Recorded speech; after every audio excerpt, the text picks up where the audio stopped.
আসসালামু আলাইকুম। আজকে আপনাদের সাথে খুবই সুন্দর এই হাফ পাউন্ড কেকের বেস রেডি করা হতে শুরু করে সম্পূর্ণ ভিডিও আপনাদের সাথে শেয়ার করব। আশা করি সাথে থাকবেন।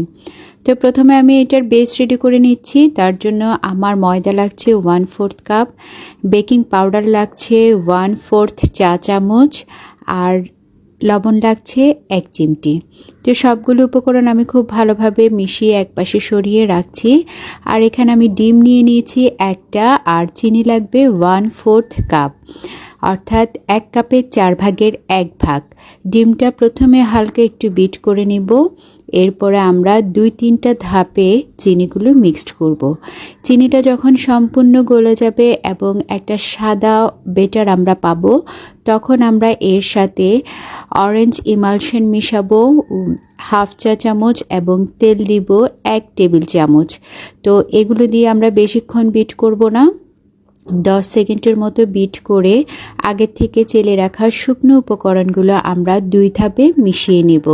শুকনো উপকরণ মিশানোর সময় খেয়াল রাখবেন বেটারটা যেন বসে না যায় বা ওভার মিক্সিং না হয়। এরপর এই কেকটা যেন বসে না যায়, এজন্য আমরা 1 চা চামচ কুসুম গরম পানি এর সাথে মিশিয়ে খুব ভালোভাবে একটা বেটার রেডি করে নেব। এই বেটার থেকে আমাদের হাফ পাউন্ড কেক হবে এবং খুবই সুন্দর